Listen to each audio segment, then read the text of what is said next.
आइए धम्मपद यमक वग्गों की गाथा संख्या 18 को समझने का प्रयास करते हैं। यह गाथा तथागत सम्मा संबुद्ध ने श्रावस्ती के जेतवन विहार में सुमना देवी के प्रसंग में कही थी। प्रसंग यह था कि जिस अनाथ पिंडद ने जेतवन विहार की संपूर्ण भूमि को स्वर्ण मुद्राओं से ढककर खरीदा था, जो दानी, ज्ञानी, उपासक और गृहस्थ था, तथागत के उपदेश सुनता था, मनन करता था और उस मार्ग पर भी चलता था।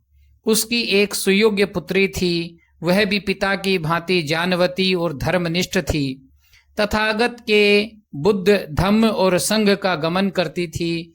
वह मृत्यु शैया पर पड़ गई, मृत्यु से घिर गई। अंतिम समय में उसने अपने पिता को भाई कहकर पुकारा और करुणा की बयार बह आई और कुछ समय बाद वह संसार से चल बसी। अनाथ पिंडद उदास हुआ, दुखी हुआ। उसने सोचा कि यह मेरी पुत्री थी, फिर अंतिम समय में इसने मुझे भाई कहकर क्यों पुकारा। इसमें निश्चित रूप से ही कोई रहस्य है। अनाथ पिंडद जेतवन पहुंचा। तथागत के प्रवचन हो रहे थे। प्रवचन के बाद अनाथ पिंडद ने सुमना के विषय में तथागत के सम्मुख निवेदन किया।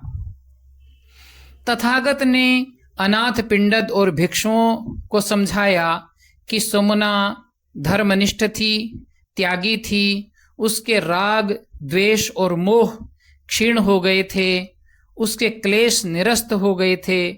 वह निर्वाण के मार्ग पर है। उसका अगला जन्म होगा और वह निर्वाण को प्राप्त करेगी। यह निर्वाण प्राप्त करने वाले मनुष्य का दूसरा सोपान है। उसने जीवन में पुण्य कर्म किए, इसलिए वह आनंदित है। भव चक्र में एक जीवन में अंत नहीं होता। जन्म है, पुनर्जन्म है, मार्ग है, फल हैं, कर्म है, कर्म फल हैं। तथागत ने गाथा कहते हुए भिक्षुओं को संबोधित किया।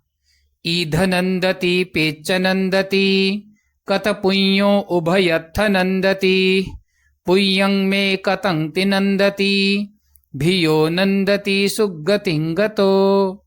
इस गाथा का अर्थ है, पुण्यार्थी इस लोक और परलोक दोनों जगह आनंद करता है। मैंने पुण्य किया है ऐसा सोचकर आनंदित होता है, सुगति को प्राप्त होकर और भी अधिक आनंद करता है।